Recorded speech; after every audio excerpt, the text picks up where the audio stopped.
is y'all don't know anything about racing. This is true. You're right. You're in the wrong show. Yeah. You're watching the wrong show if you want to hear like super engineer stuff.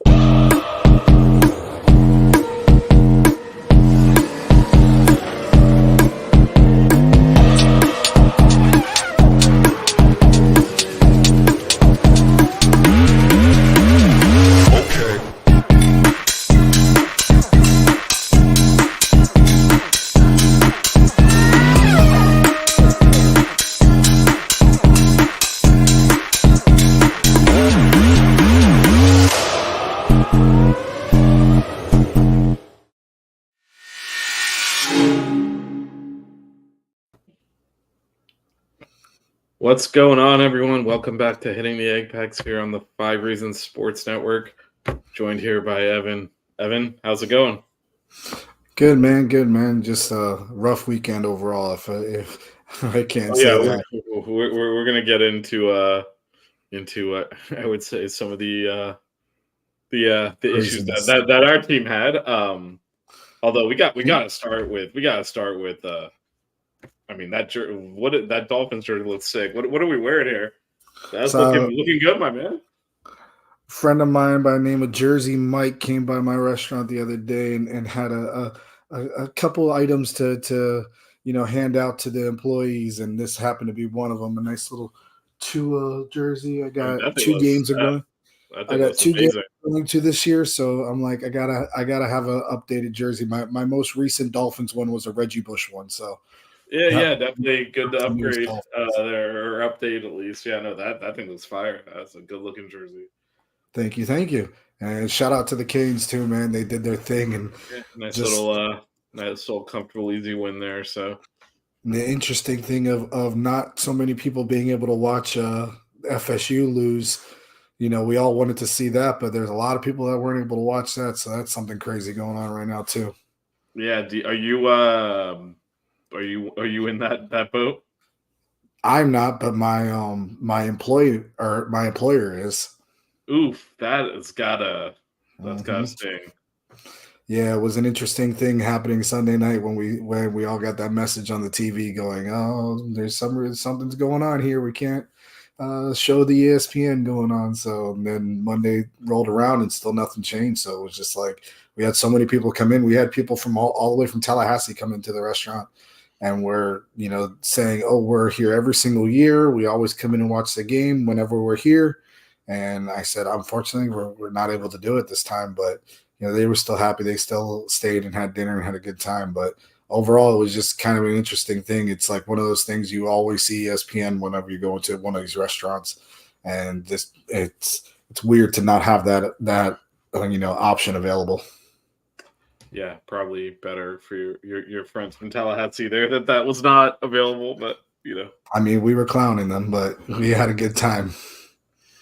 Well, speaking of clowning and screwing things up, McLaren. Let's talk about this. Perfect segue. What was your? All right, so obviously Leclerc wins. And let me go ahead and pull the standings up while I do a little intro and throw it to you. So Leclerc wins from Piastri and Norris. That is your podium. Signs in fourth. Definitely some upgrades for the Ferrari made them more competitive, but I mean, to me, this was tossed away by McLaren's strategy. But love to get your thoughts on that, Evan.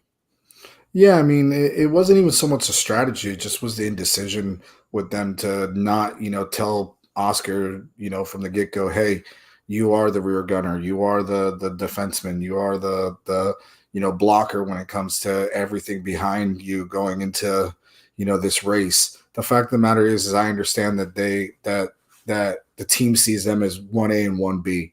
But the problem is you have one driver who's in second place in the championship. You have another driver who's, I think, fourth, fifth, something like that. Yeah. Well, so you when you have a situation like that, he's in fourth. So you have a situation like that, you really need to be trying your best to maximize the points as much as possible to get your driver into the position to where he can compete with Max, especially on a weekend like this where you did see that Red Bull was hindered. I mean, there was no doubt about it. They were barely able to keep the car underneath them throughout the entire race. So, that's one of those situations you really have to maximize it. And for them not to just come out and straight or say to Oscar, "Hey, you need to be the defenseman. If something happens in the strategy or Lando's falling off, okay, that's one thing. But don't go out there on the first lap and make a move like that." He could have wrecked the cars. If Lando would have cut in a little bit closer, he would have wrecked them. And then both of the cars would have been out. And then what are we saying? Is this a driver controversy? Is this a situation that one of them is going to try to get out of their contract? Is it one of those things that these guys are unhappy working with each other? They seem like they're good with each other. They're always very complimentary of each other whenever they talk. But the fact of the matter is this ruined the race for Lando. It didn't change anything for Oscar. If Oscar defended for Lando, he could have still ended up in second. Lando was the one who ended up getting hurt in this situation. And I don't think he made that decision to go long. Yeah, no, and I think both of them were impacted by it, and I would say taking it back a little bit, even clearly, Lando cut over in front of Oscar to pull him, to give him the slipstream to allow him to hold on to second, which is the only reason he was that close. Because by doing that, Lando lost momentum into the first couple of turns, and that's when Oscar dove down the inside, like you said. I mean, Lando talked about this, like, you had to back out of it, or we both might have crashed out, and that's that's your teammate. And everyone's the comments like, oh, it's a clean move. It's a clean move. It's a clean move because Lando chose not to hit him, and he chose not to hit him because it's his teammates. Kind of taking advantage of that. If you had tried that on another team, if it was tried on Max might have said, you know what, forget, I'm not giving you this place because you stuck your nose in. We're going to hit each other now. And whatever happens.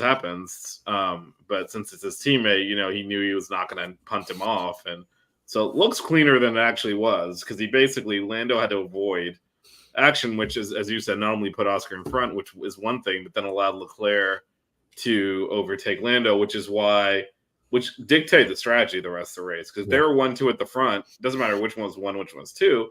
They could have dictated the pace, pulled away, and control the race, and instead Lando ends up behind Leclerc because of that, and then has to pit early to undercut, and it triggered a bunch of different things that they otherwise would not have had to do. So it's a very, I don't understand what they're even doing over there. It was very to me ridiculous that they had him tow Piastri to make sure he maintained second, and then did not tell Piastri, hey, first couple of laps, settle in, let's get the 1-2 secured, and then you guys. And then gloves are off. Yeah, and so to me he was able to take advantage of it. But then I thought it got even worse. So as I mentioned, Lando undercut Leclerc on the first set of pit stops, and then went to do it again on the second set of pit stops. And when Leclerc doesn't pit, you cannot. So at this point, McLaren needs to split their strategy, because instead they asked Oscar, like, can you go to the end? I don't think so. Who cares what he thinks? At this point, you think about what your point total is, right? Because as much as we're talking about Lando Drivers' Championship, he's 63 points back. It's a big order. Yeah. The constructors, they're right there now. They have a good chance to overtake in the next race, but they didn't maximize points here. They would have been at some point. They were tied. In the live points total. So they're right there. And, if you split the strategy at that point, because you pit Norris, if Leclerc pits, he comes out behind Norris, and then you kind of know Piastri has a window to pit into. Yeah. When Leclerc chose not to pit, the answer is you don't pit Oscar. And if it turns out the one stop works, Oscar wins. If it turns out it doesn't, Norris wins. Either way, you're going to end up at the top. But instead, they seem to be protecting Oscar's win, and they blew it. And they completely blew it. And they ended up giving the race to Leclerc because it's almost like they were worried about, if Oscar stays out and ends up being the worst strategy, which obviously they thought it was, by the computer models, turned out to be wrong.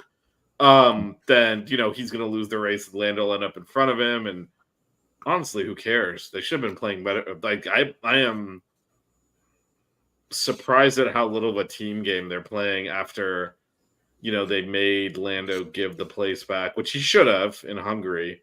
And basically said, look, because of strategy, you ended up in front, give it back, and eventually he did. Obviously, after trying to argue otherwise and try not to do it, and then but after that, I mean, this is a team that's right in there for the constructors, and they're not acting like it. So I think they got their strategy has not caught up to the pace of the car. Yeah, and they keep on making these indecisions or these faux pas or whatever you want to, however you want to put it. They keep on making these decisions that we come back and question, and that's really what it boils down to. Is that whether it's me and you on the 5 Reasons Sports Network or people on ESPN or Sky Sports or whatever it may be, people are asking this question: is this team being ran correctly? Is this team using the right strategies? Why can we all sit here and question these decisions that they're making when these are supposed to be the top people or the top end race engineers and the top strategists in the world, and they're making decisions that make all of us scratch our heads. And it's costing them. It already has costed them. It's costing them multiple races. It's costed them, a lot of people who are sitting here and thinking, is this a team that really cares about a driver's championship? It's like how you should never have that question. At the very least, they should have just switched the cars around at the end to give Lando the extra few points because he might need them. If they go and lose the drivers' championship by a few points, they're going to feel like idiots. Yeah, which is exactly what they were saying on that second place. I get why in Hungary, look, Oscar earned that place at the front. They should not have pit Lando first. There was no reason to. So they really screwed him. Because one, I think they were covering off Hamilton or something ridiculous who was like way back. They were trying to cover off. Yeah, and it wasn't even he wasn't even in play. So that one I get. And also, again, that was Oscar's first race win. Taking away a race win's a big deal. So that one I'm like, okay, I get it. This one gives a crap if Oscar finishes in second or third. Like, switch the cars around, say, move over. We want to maximize his points for the Drivers' Championship because he's in front of you significantly. I mean, I'll pull the standings back up. It's not, I mean, Oscar doesn't really have a chance.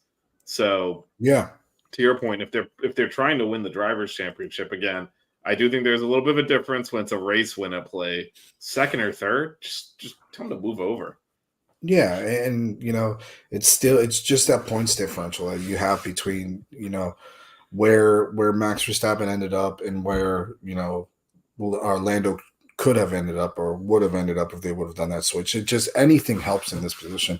62 points we're talking about now? 62 point 62 difference. Points, yeah. So any points matters. I mean, look at Lando on the last lap. He just said, F you guys, you don't want to give me any more points. I'm going to take an extra point myself. It's the second race in a row. The second race in a row, he just said F it. I mean, so that shows he has a fast car and he has a car that can compete. And we all know this. We all know how fast, that McLaren is this year, but they need to get that strategy down. They really need to just sit down and make a decision and say, this is what it is. Lando, we're going to push for you to get this title.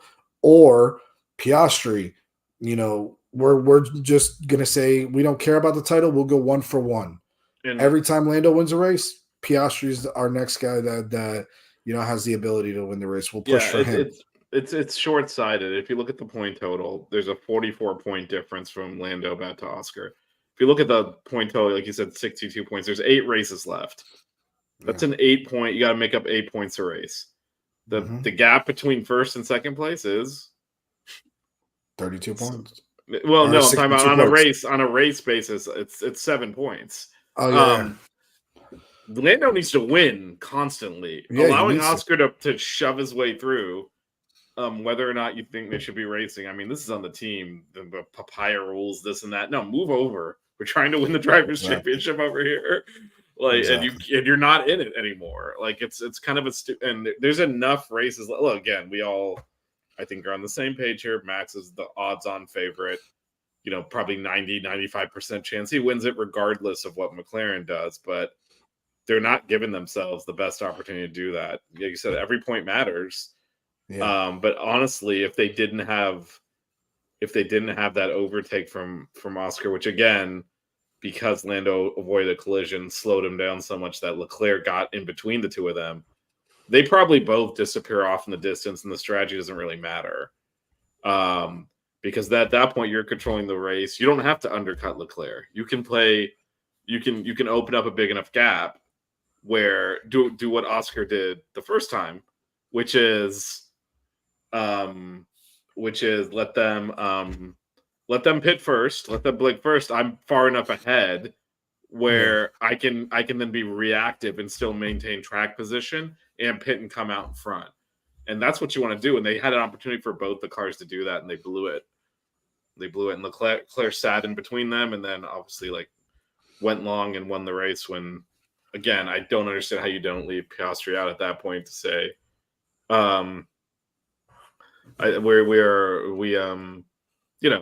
if they had just left Piastri out, he would have won. It turns out, but even if that strategy was a failing strategy, he would have finished second. He would have finished second because Sainz, Leclerc, and him were all doing that strategy.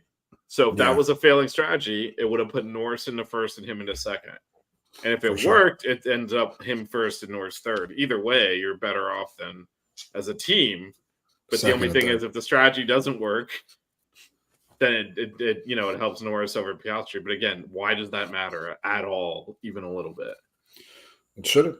That's what we've been saying is they really need to hone down. Got some guys in the chat. Dan Barry's always around. Shout out to Brandon, one of our F1, and good old CCH Jazz is occupied right now. He had a long day, so he will not be joining us. I don't. You gotta have to refresh my memory on this one, CCH, on what your prediction is true on. But I will say, Evan, despite McLaren's bumbling, this. I said last week. Well, I mean, I said last week I thought it was over and McLaren was going to win the Constructors' Championship because their car was so much faster, and because Checo is just not going to consistently score points. Yeah.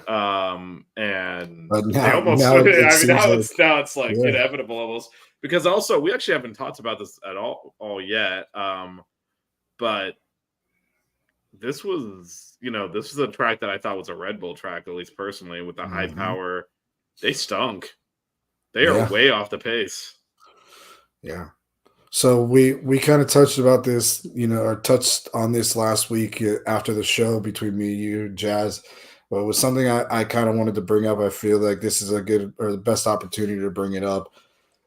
The Chinese Grand Prix is really what a lot of people are saying was the kind of turning point for this, RB20 was where we started to see the cracks in the armor. It's where we started to see, they're not doing too well, or that there might be a path for other teams to be developing the car better and getting a little faster and making their cars, work, or become a little bit better in that regard.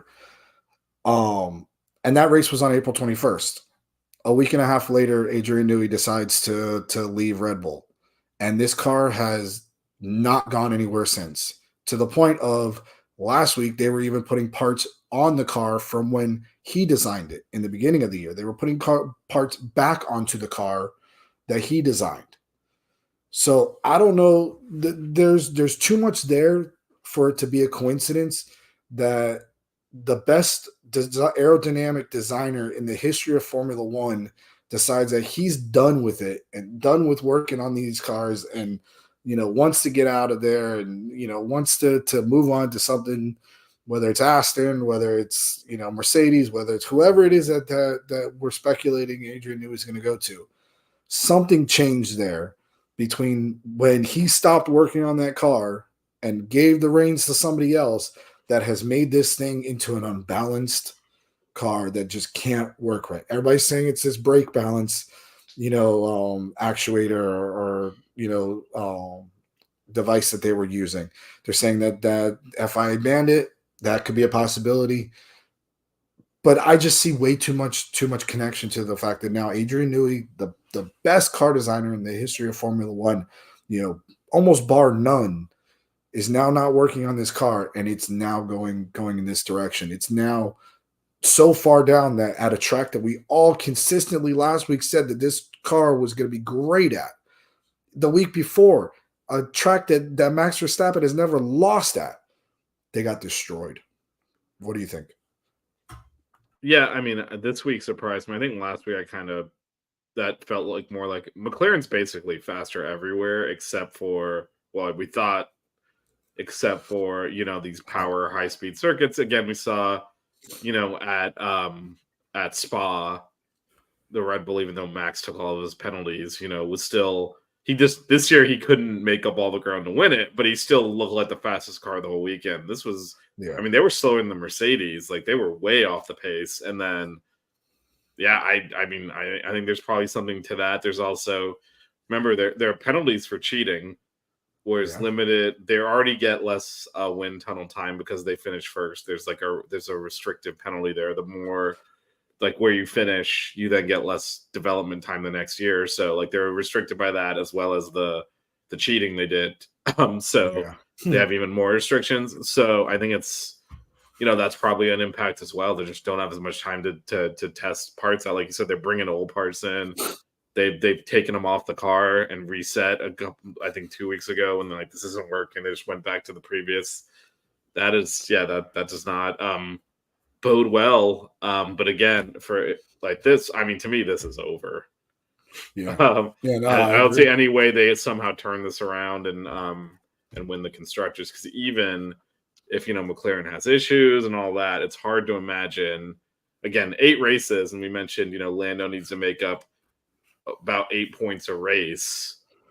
I mean, when it's constructors and it's double the points, and one of the drivers on their team is Checo, Yeah. it's hard to see how Red Bull keeps up at this point. It's basically tied. 8 races, a point a race on a constructors is negligible. Yeah. So they're basically in a tie. It's hard to see how Red Bull essentially outperforms them the rest of the year. Again, given that even in a situation where Max wins, it's very possible the McLarens go 2-3. And even though, depending on where Checo finishes, then maybe they'll get more points because, again, you get a lot more points from winning than anything else. But, only be a few points. And then the other way around, when the McLarens win a race, they maximize those points. So it does feel about, Because they always get one too. well, they Like, get when they're one, up there. two, or they get, Lando and Oscar have consistently finished ahead of Sergio, period. So Oh, they're yeah. never so even when Max wins, he then is helping Red Bull grow their lead. It's by a smaller margin.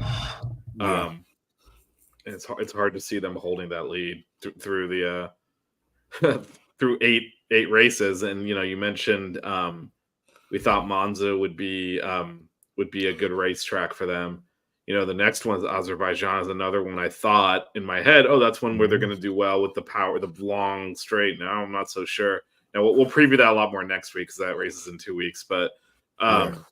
that was another one because if you start checking off the mental boxes, all right, there's a few Red Bull tracks here that might be enough for them to hold.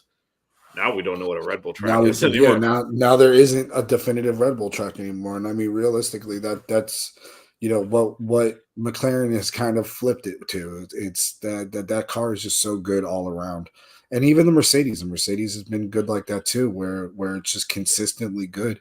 I mean, I think that we would be looking at a completely different race this week if your boy didn't go off track on the first chicane.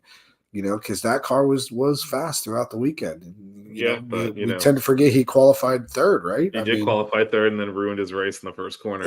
Exactly, the first quarter. But I mean, he did George Russell things. That's what George Russell does. So, yeah. But I mean, overall, it's like the constructors is it would be great to see McLaren win, just because obviously I'm a McLaren fan, but on top of that, somebody besides Red Bull and Mercedes, for the past, what is it, 10 years almost, Yeah. however long it's been, it's only been those two. So, to see somebody new come in there, it does, look good for the sport that there's other teams that are now I think it's competing at this kind of actually, I level. think it must be longer than that, right? Because after Braun won, it was all Red Yeah. Bull, and then it was all Mercedes, and then it was Mercedes, right? It was the Vettel Red Bull, but Yep, but you're right. remember that was the lead in Mercedes, so it's a Mhm. totally different era, but they actually bookended those Mercedes eras. So yeah, I Yeah. think Braun was the last. We'll have to look that up, but I think they were the last ones that won the constructors that weren't Mercedes or Red Bull. Yeah, I'll look it up right So now. yeah, the CCA just went 4 F2 drives will make F1 as a prediction. So far, we're at 3. So Yeah, that was what Antonelli. Calapina. Well, I mean, he's not for. He's talking about for next year. Yeah, Colapinto has no drive for next year. But that's true. It's Duhan. It's Antonelli. Antonelli. Oh, and it's Ollie Behrman. Hmm. Oh, we haven't talked about this. Magnussen's banned from the next race. Oh my God, that's the how did he last this long before getting banned? When I saw that, I thought to myself, didn't he like get close to being banned after after I think he Monaco? got. I think he got some points. Like they kind of gave him a favor and kind of didn't award points when they probably should have. But yeah, this time it was too much. He had several penalties. They were both Haas's decided they were just choosing violence this weekend, just running into everything. So they both got penalized multiple times, and yeah, they could not save him this time. So he's banned. At the last I saw on this, I don't know if you have a better update. Was Haas was looking, in contract with Ferrari to see if they could put Bierman in the car. He's technically he's under Ferrari's umbrella until next year.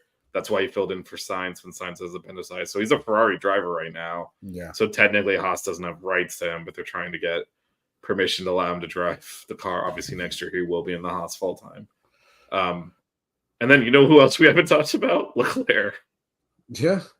I mean, it was a great drive from him. It was a great drive. It was kind of, reminiscent of George Russell at Spa, where, he made a decision. He felt those tires. I think he might have been a little bit more, apprehensive about how those tires were, coming into that final stint. You heard over the radio, he was just like, yeah, they're working okay. They're great. I want to go. I want to do this. And he just kept on taking away laps. I think, it's a fast track. It's a long straight. It's not a lot of turns. One thing we completely whiffed on last week, was this was a new surface at this track. We were all thinking this was going to be a one stop for everybody because it was, the tires weren't going to be getting destroyed as much because, tire deg was not that, big of an issue that we think about in Monza. But they got a new surface there. As soon as I saw that, I'm like, whoa, this changes everything. They got that new darker blacktop surface that they put on there. And it obviously it changed a whole bunch of what the strategies were. And Leclerc, they rocked it. They did a great job, and it's always good to see a Ferrari win in Monza in Italy. It's a classic track, it's a classic team. It's the Leclerc came out, what was it, earlier this year, or with the quote of him saying the two races I always want to win are Monaco and Monza. And you know what? He did that this year. And you can't knock the man for being as bad as he's been in every other race, overall. I mean, he's done good the past few races, but, the fact that he won at Monaco and Monza, the two tracks that in his head are the most important tracks and the most important races of the year. You got to feel happy for him. They made it into a national holiday in Italy, after he won this past weekend. So, I mean, it's always a cool thing when you see something like that happen. Yeah, but actually, it turns out that more than half the cars did one stopped. So it actually was not. Yeah. I think it was, again, there's the computer simulation as the track position. The other thing, they did extend the DRS range 100 meters, which was why some of those overtakes were able to be completed. However, we talked about this, in the last race. I think it was true here too. Clean air. I know they've redesigned these whole cars, and they've kept, they keep trying to make it so it's not the case. But there's a big difference between being out front and Piastri being out front. If he just sat there, I think they would have been fine. But also, Leclerc was not really risking it. If he pits, he was going to come out behind Norris. Mm-hmm. And he was going to finish fourth, so he might as well go for it because Sainz wasn't going to pit again. Because remember, Sainz extended his first stop. So the first pit stops were Norris went first to undercut, Ferrari pit. As Leclerc correctly said, "Why did you bring me in this early if I was already undercut?" Because at that point he was already lost the spot. At that point, you might as well run longer, which is what Sainz did. Yeah. And so Sainz was always going to one stop because he had preserved it. He'd gone longer in the first stint, but I think Leclerc at that point was like, "Well, I'm going to finish first or fourth."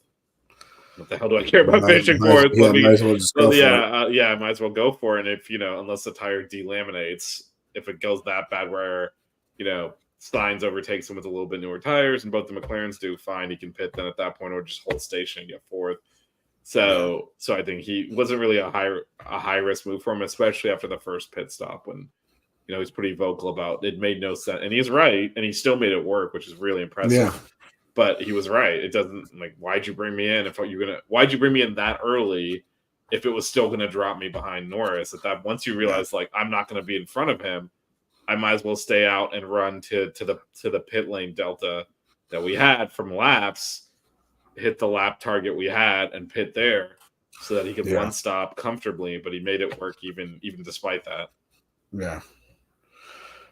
So to answer the question we had from earlier, you're correct. Braun was the last team that won the Constructors Championship that wasn't Red Bull or Mercedes, and that was in 2009. Before that, it was Ferrari, Renault, Ferrari for a while until 1998 when McLaren was the last time they won the Constructors Championship. Yeah, they won a couple of drivers in the middle there. Hamilton won one, I believe. Hockenen's second one was after that, but that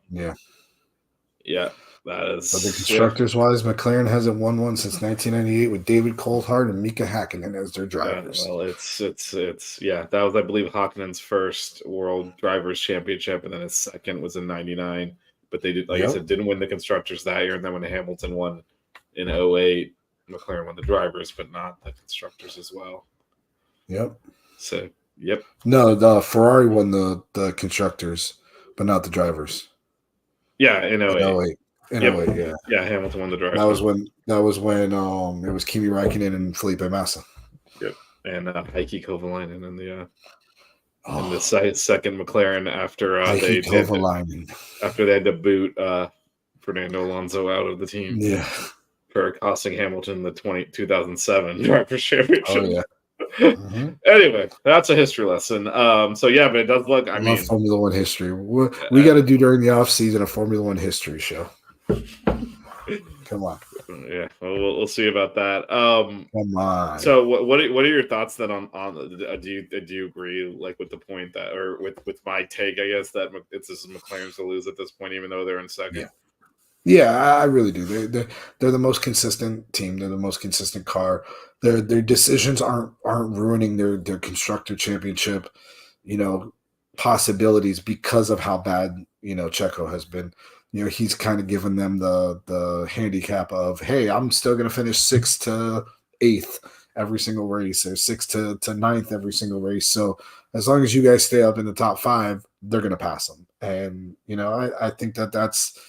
How it's going to end up being is you're going to see in a few races, whether it's at Azerbaijan or, a couple of races after that, they're going to end up being ahead of them. And unless there's some dramatic change that they make to this Red Bull to make it more comfortable for these guys to drive it, this is how it's going to probably end up being for the rest of the year, is that this McLaren is a top 5, place car throughout the entire year.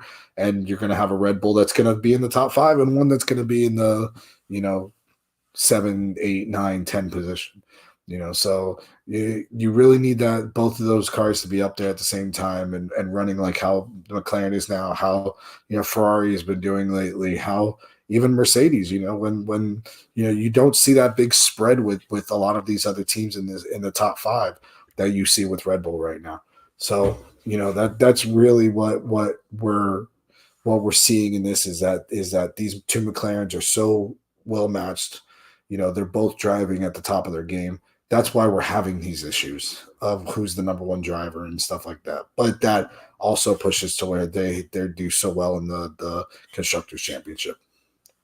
Yeah, I think as long as they focus and play do the right thing for the team. Again, they threw points away this weekend by trying to make sure that Oscar stayed in the lead because they felt, look, we've been criticizing him. I get the thinking of, hey, he earned it on track. Whether or not they should have allowed him to overtake, he did. So they don't want to then put him in what they thought was the worst strategy, which was to leave him out. Yeah. It turned out it was the right strategy. And he would have won if they left him out, which is irony at its finest. But, they need to do 2 things, which is prioritize Lando in front of Oscar and prioritize them both, maximizing points. They didn't do either of that this weekend, which is actually why they're not tied for the lead right now. So that cost them 8 points. Yeah. And, that's, again, with 8 races left, that might not matter. But they got to focus on actually, hey, what is our goal here? Our goal is to maximize the team points and maximize Lando's points, and they got to approach everything that way. And honestly, if Oscar's got a problem with that, tough shit. You're 40 points behind Lando, and we're trying to win here. Exactly. And I think if they do that, they'll be fine. If they keep, whatever it is they're doing.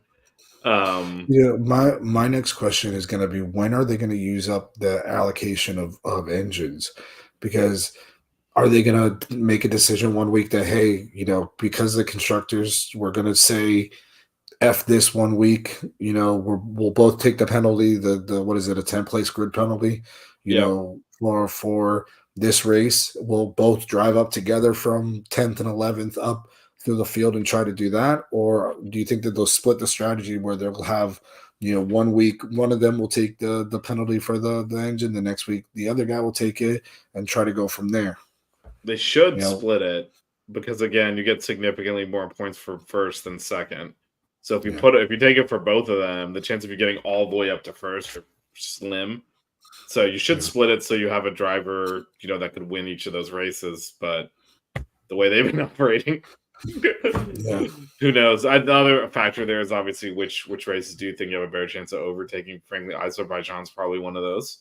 It probably is, because that long straight. Yeah, so maybe we'll see some engine penalties this week, and that's also why Red Bull took them at Spa. It's a track where overtaking wasn't nearly as easy this year, because that's when they shortened the DRS range. But I think their calculations were, this is a race where obviously the previous year they took the engine penalties and won easily, but Red Bull's a lot more dominant then. But no, they really need to split that, because you need to have a driver with it with a chance to win every race, so they can continue. Again, if let's say Lando takes his penalty, he starts in 11th because he gets on pole or whatever, and he moves up a few places, finishes 5th, and you had Oscar in there too, and he wins, you're gonna gain points in the constructors.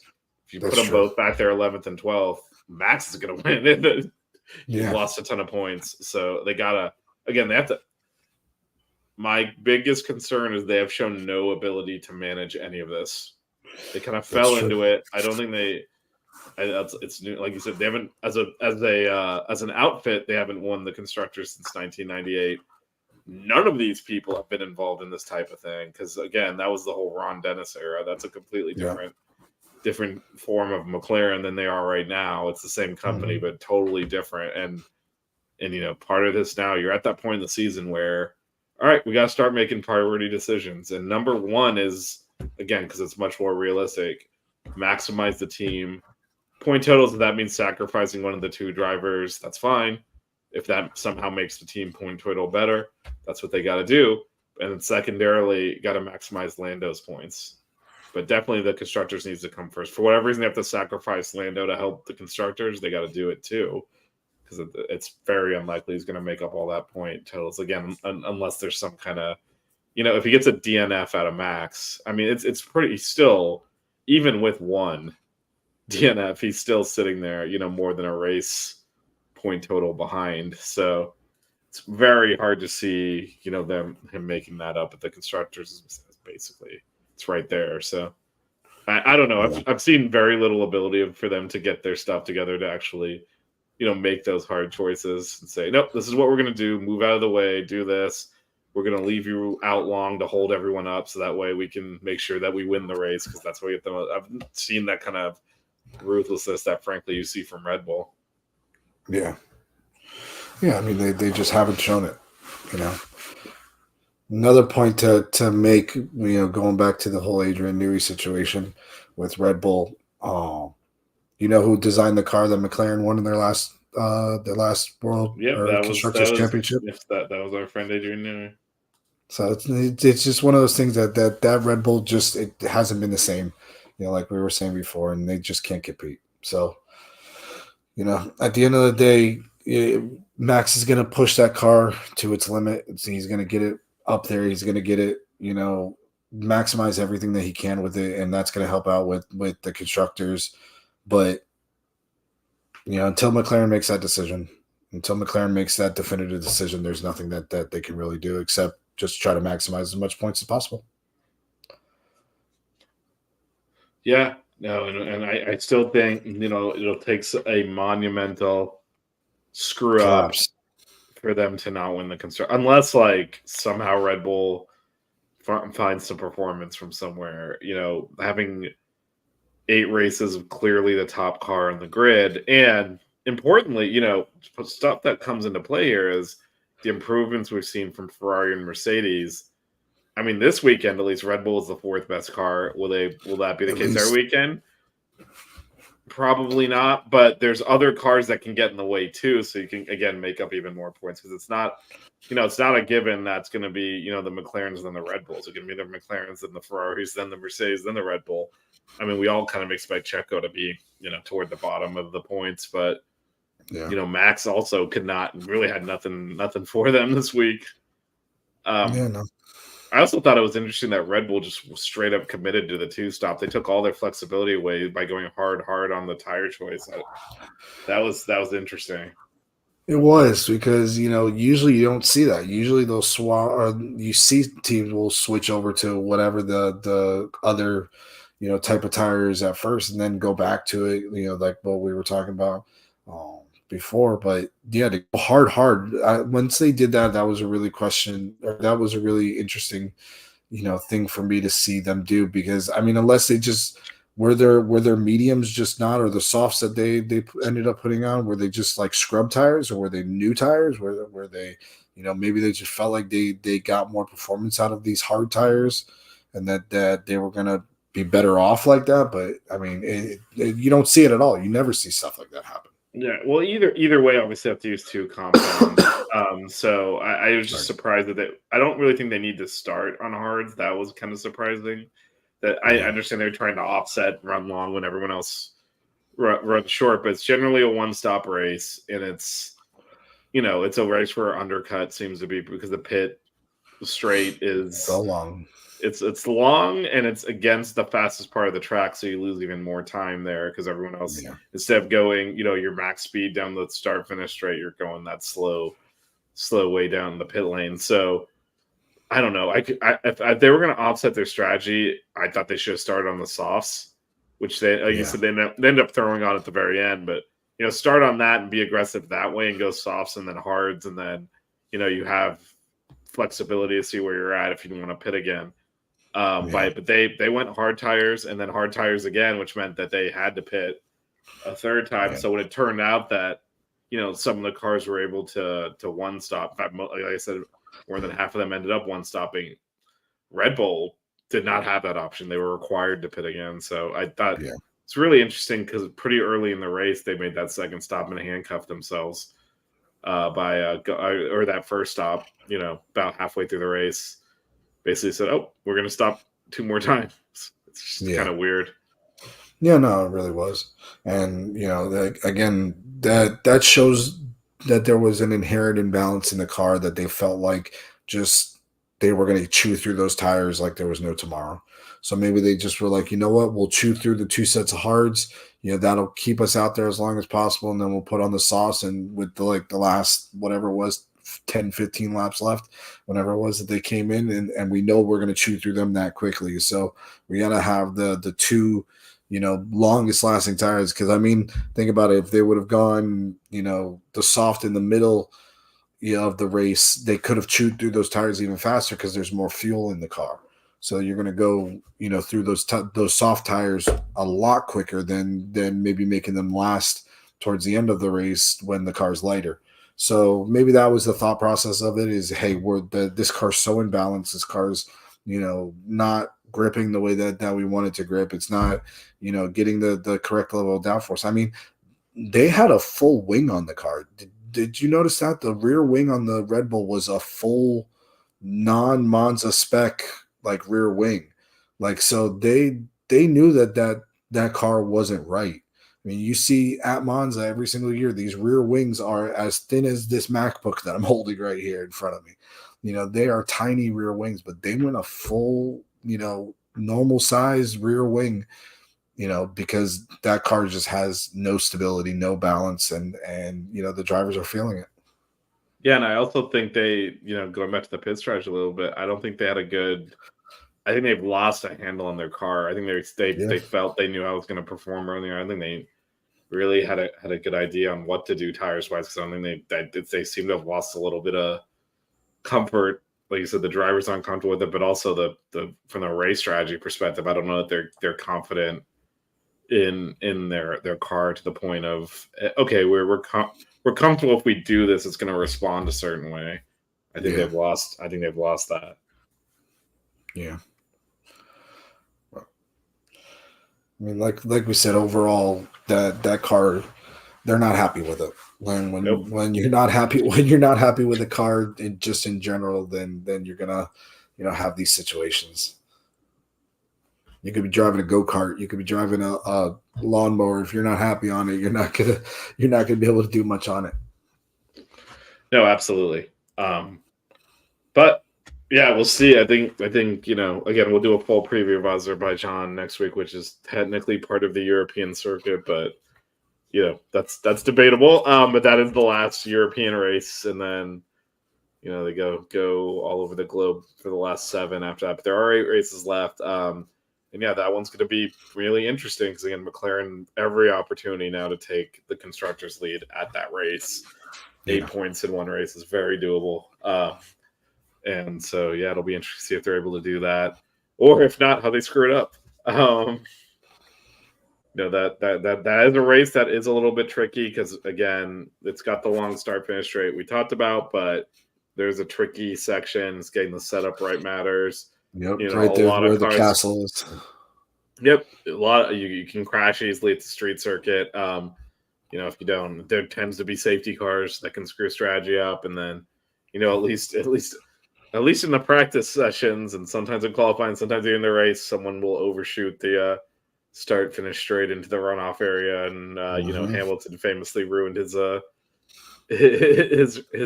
race, and actually that was the year that would have been the championship right there if he hadn't done that. Turns out by the end of the season, because that was one where he hit the wrong switch on steering wheel, his brakes didn't work, and he just went through on the restart after a late safety car, which he would have won that race and had an extra 25 points in the one that Max won on the last lap. So in the last race, so that is it's always that does seem to be one that produces some unpredictability. So it should be an interesting race. Red Bulls running into each other. Man, I think if Checo wants to really get fired, I will say he's confirmed for next year. For now, we'll see if that maintains. When is the Coda race? Is it in 3 weeks, or is it the next one after Azerbaijan, or is it after that? Let me go ahead and pull up the rest of the calendar. We'll take a quick look to end here. So let me grab that. So this is Azerbaijan is next week. Let me share.